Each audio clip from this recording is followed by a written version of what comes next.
ये life cycle of Trypanosoma Brucie हम discuss कर चुके हैं कि उसकी कुछ स्टेजेस जो हैं वो उसमें मिलियन होस्ट में प्रेजेंट होती हैं और कुछ उसके वेक्टर में प्रेजेंट होती हैं। तो यहाँ पे डायग्राम्स हैं, ये वो स्टेजेस हैं जो कि सीसी फ्लाई में प्रेजेंट होती हैं और ये वो हैं जो मिलियन होस्ट में प्रेजेंट होती हैं। तो कुछ क्वेश्चंस हैं जैसे कि इन फॉर्म्स में चेंजेस क्या हैं कि स्टम्पी और एपिमेस्ट्री और ट्राइपोमेस्ट्री जो कि कुछ पहले भी हम डिस्कस कर चुके हैं, और उसके साथ साथ कि इनमें कौन से फैक्टर्स हैं जो रिस्पॉन्सिबल होते हैं जो इन्हें अलाउ करते हैं कि इनकी ये शेप चेंज हो, तो वो कुछ हम डिस्कस करते हैं। तो ये सीसी फ्लाई में है, ये वो ट्राइपोमेस्ट्रिकोट हैं जो कि फीडिंग के प्रोसेस से मेमेलियन होस्ट से मूव करके हैं सीसी फ्लाई में वेक्टर में, और यहाँ पे ये चेंज होते हैं एपिमेस्ट्रिकोट से नेक्स्ट ये ट्रांसफ़र हो जाते हैं मेटासाइक्लिक ट्राइपोमेस्ट्रिकोट में। और ये अब सिलिवरी ग्लैंड में प्रेजेंट है। अगर ये सीसी फ्लाई किसी भी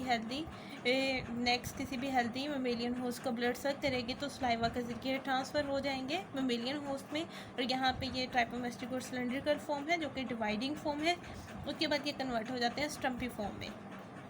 इन्हीं की कुछ डिटेल डिस्कस करते हैं। जैसे कि ट्राइपोमेस्ट्रिकोट है, ये सिलेंड्रिकल फॉर्म में है जो अभी डायग्राम में आपने देखा। उसके बाद डिवाइडिंग फॉर्म है और इसके साथ साथ इसमें माइटोकॉन्ड्रिया नॉन फंक्शनल होता है। और हमें पता है जब माइटोकॉन्ड्रिया नॉन फंक्शनल होगा तो क्रेब्स साइकिल कंटिन्यू नहीं होगा, क्योंकि हमें पता है कि ग्लूकोज मेटाबॉलिज्म में पायरोवेट फॉर्मेशन के बाद क्रेब्स साइकिल जो है वो माइटोकॉन्ड्रिया में टेक प्लेस होता है। तो इनकम्प्लीट ग्लूकोज मेटाबॉलिज्म होता है। साथ साथ इनमें साइटोक्रोम एब्सेंट होते हैं। साइटोक्रोम एब्सेंट होने की वजह से ये ऑर्गेनिज्म साइनाइड इनसेंसिटिव होते हैं। जबकि हम स्टम्पी ट्राइपोमेस्ट्रिकोट की बात करें तो ये नॉन डिवाइडिंग स्टेज है, जबकि ट्राइपोमेस्ट्रिकोट डिवाइडिंग फॉर्म होती हैं। और ये नॉन डिवाइडिंग फॉर्म है, इनमें माइटोकॉन्ड्रिया 12 होते हैं और in the form of tubular cristae, इनमें कंप्लीट ट्यूबुलर क्रिस्टे के फॉर्म में माइटोकॉन्ड्रिया प्रेजेंट होते हैं। ये वो फॉर्म्स हैं जो कि होस्ट में प्रेजेंट होती हैं, मेमेलियन होस्ट में प्रेजेंट होती हैं। ये तीन वो फॉर्म्स हैं जो कि वेक्टर में प्रेजेंट होती हैं, सीसी फ्लाई में प्रेजेंट होती हैं जस्ट लाइक ट्राइपोमेस्ट्रिकोट, क्योंकि ये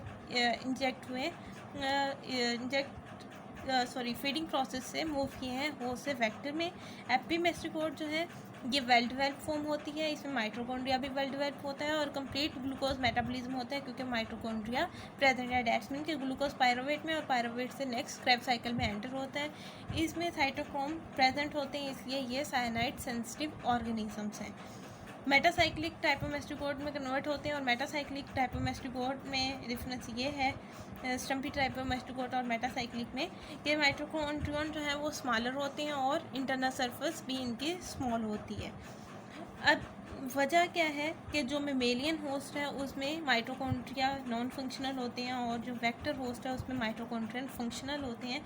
तो इसकी रीज़न ये है कि जो मेमेलियन होस्ट है उसमें एक वाइड रेंज अवेलेबल होती है पैरासाइट को, तो वो ग्लूकोज को पायरोवेट में कन्वर्ट करता है और वो पायरोवेट जो है नेक्स्ट होस्ट के ब्लड में शामिल कर दिया जाता है और होस्ट का ब्लड नेक्स्ट से यूज़ करता है, पायरोवेट को नेक्स्ट साइकिल में कन्वर्ट हो जाता है, अगेन ग्लूकोज में कन्वर्ट हो जाता है। जबकि जब वेक्टर की बात करें तो वेक्टर में बहुत कम इन्वायरमेंट जो है अवेलेबल होता है, बहुत लिमिटेड इकोसिस्टम अवेलेबल होता है पैरासाइट को, तो इसलिए वहाँ पे माइटोकॉन्ड्रिया फुल डेवलप होते हैं और वहाँ पे इनकी डेवलपमेंट भी कंप्लीट होती है और उसके साथ साथ उसमें ग्लूकोज का मेटाबॉलिज्म भी कंप्लीट हो रहा होता है और वहाँ पे क्रेब साइकिल कंटिन्यू हो रहा होता है, क्योंकि वहाँ पे एनर्जी इसी फॉर्म से जो पैरासाइट है खुद ही जनरेट करते हैं, जबकि मेमेलियन होस्ट में उसके पास एक वाइड रेंज अवेलेबल होती है।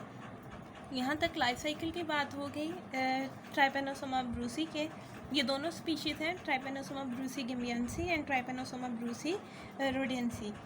नेक्स्ट हम डायग्नोसिस की बात करते हैं। तो डायग्नोसिस के लिए फ़र्स्ट ऑफ ऑल हम क्या करते हैं कि हम क्योंकि ये हेमोफ्लेजिलेट है तो एक तो साइन एंड सिम्टम्स, ये तो मोस्टली डिजीज़ में हम यूज़ करते हैं कि साइन एंड सिम्टम्स को देख लिया, मेडिकल हिस्ट्री के बाद ही हम किसी भी डिजीज़ को डायग्नोस करना स्टार्ट करते हैं। उसके बाद फर्स्ट जो हम प्रोसेस करते हैं डायग्नोस के लिए हीमोफ्लेजिलेट है, तो ब्लड एक फिल्म हम बनाते हैं स्लाइड के ऊपर और उसे स्टेन करते हैं। स्टेन करने के बाद हम माइक्रोस्कोप में इसे देखते हैं तो हमें ये पैरासाइट नज़र आते हैं। डिफरेंट इनकी स्टेजेस नज़र आती हैं। तो अगर ये अवेलेबल हैं तो हमें फॉर्म्स हैं ब्लड के अंदर, उस ब्लड फिल्म में, तो ये कंफर्म हो जाता है कि ये ट्राइपोमास्टिगोट्स हैं या ये इस पैरासाइट की इन्फेक्शन है इस ऑर्गेनिज्म में।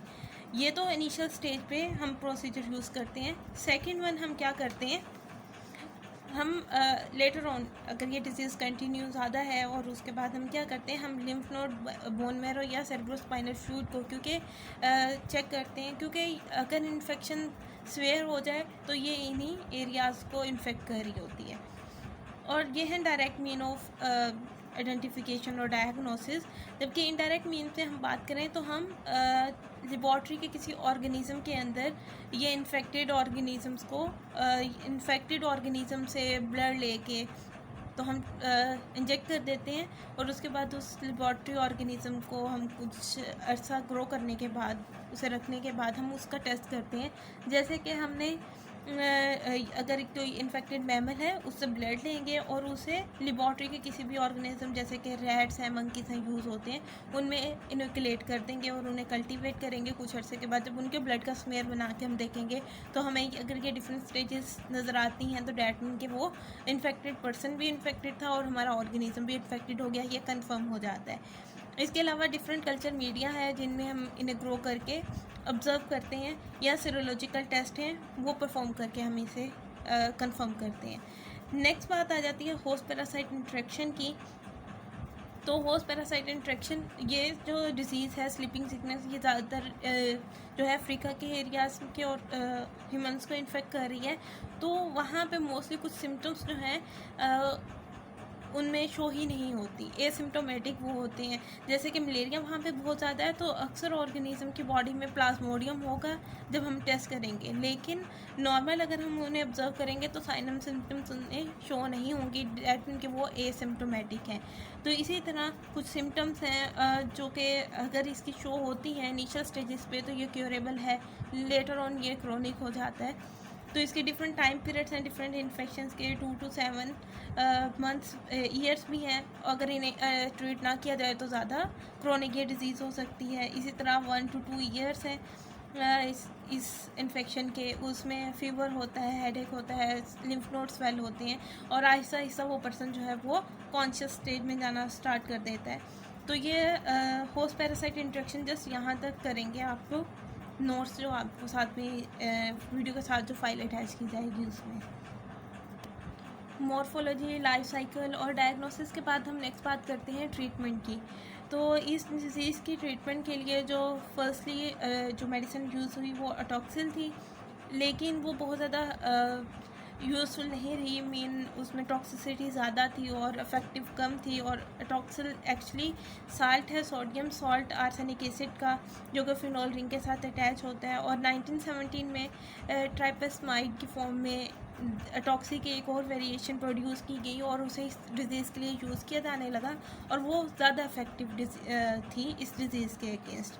और भी ड्रग्स जो हैं वो प्रोड्यूस की गई और आज तक यूज़ की जा रही हैं। एक्चुअली 7 डिफरेंट स्पीशीज़ हैं ट्राइपेनोसोमा के, जो 5 डिफरेंट ऑर्गेनिज्म के स्पीशीज़ को इन्फेक्ट कर रही हैं। तो ट्रीटमेंट में आप जस्ट यहाँ तक ये टॉपिक करेंगे। नेक्स्ट हम बात करते हैं एपिडेमियोलॉजी एंड कंट्रोल की। तो किसी भी डिजीज़ को जब स्प्रेड होती है उसे कंट्रोल करने का एक ही ज़्यादा इंपॉर्टेंट मेथड होता है जो सबसे ज़्यादा इफेक्टिव होता है कि हम उसके वेक्टर को कंट्रोल करें। तो सीसी फ्लाई क्योंकि इस डिज़ीज़ का वेक्टर है तो इसे फर्स्टली हम इसे कंट्रोल करेंगे। सेकेंड वन, इसके जो रिजर्वायर होस्ट हैं उन्हें कंट्रोल करके इस डिज़ीज़ को कंट्रोल किया जा सकता है। देन उनके बाद बात आती है कीमोथेरेपी की और behavioural change in the vertebrate host की। तो यहाँ तक, और इसके बाद हम ये ब्रीफ डिस्क्रिप्शन है सीसी फ्लाई के बारे में कि ये डिप्टेरन फैमिली से बिलोंग करती है और ग्लोसिना जीनस है, इसकी 22 स्पीशीज़ और 15 सब स्पीशीज़ हैं इसकी एग्जिस्ट करती हैं। अब लाइफ साइकिल की बात करें तो होलो मेटाबॉलिक इंसेक्ट है, mean egg, larva, pupa, adult form इसमें एग्जिस्ट करती हैं। एग, लार्वा, प्यूपा की फॉर्म एग्जिस्ट करती हैं। इसमें जो डिफरेंस है दूसरी फ्लाई से वो ये है कि ये बर्थ देती है, give birth not to lay eggs. तो इसमें ये इसका इम्पोर्टेंट फीचर है। इसके साथ साथ इनमें माइग्रेशन रेट बहुत कम है, मीन ज़्यादा दूर तक ये माइग्रेट नहीं कर सकती। बहुत कम ये माइग्रेट करती हैं और ये मोस्टली अफ्रीका और अमेरिकन, साउथ अमेरिकन रीजन्स में पाई जाती हैं स्पीशीज़, और वहीं उन लोगों को ये इन्फेक्ट करती है वहाँ के ऑर्गेनिजम्स को, एनिमल्स को। तो क्योंकि ये इनमें माइग्रेशन रेट बहुत स्लो है तो इसलिए हम इन्हें इजीली कंट्रोल कर सकते हैं। तो कंट्रोल करने के लिए जो प्रोग्राम्स हम यूज़ करते हैं तो उसमें क्या है कि हम selective clearing of trees and bushes करते हैं, कि मोस्टली क्योंकि माइग्रेशन रेट कम है तो एक ही ट्री के ऊपर, एक ही बुश के ऊपर हमें काफ़ी नंबर्स में ये स्पीशीज़ मिल जाती हैं। और सेकंड वन क्या है, इंसेक्टिसाइड्स के स्प्रे करने से, और हम लैंड जहाँ जो यूज़ हो रही है उसे कंट्रोल करके वहाँ पे डिफरेंट प्रैक्टिसेस को अप्लाई करके हम इन्हें कंट्रोल कर सकते हैं। तो एपिडेमियोलॉजी एंड कंट्रोल में आप जस्ट इस टॉपिक तक करेंगे और उसके साथ ये 3 पॉइंट्स ऐड कर देंगे इस टॉपिक में, तो हमारा कंप्लीट हो जाता है टॉपिक। इसमें हम जो हेडिंग्स यूज़ करेंगे, अब आपसे डिफरेंट या तो डायरेक्ट स्पीशी के नेम से क्वेश्चन आ सकता है या डिफरेंट डिजीज़ के नेम से, मीन क्रॉनिक स्लीपिंग सिकनेस में नोट आ सकता है या एक्यूट स्लीपिंग सिकनेस में।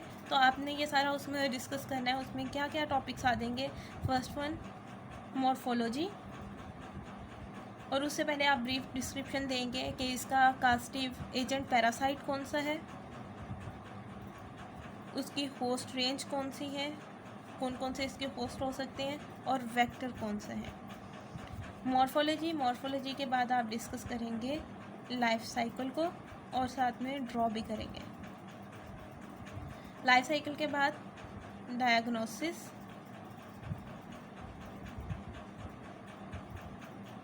होस्ट पैरासाइट इंट्रैक्शन, ये आप यहाँ पे भी लाइफ साइकिल के बाद होस्ट पैरासाइट इंट्रैक्शन और उसके बाद diagnosis, then treatment, epidemiology and control. ये सारे पॉइंट्स कवर होते हैं एक टॉपिक में।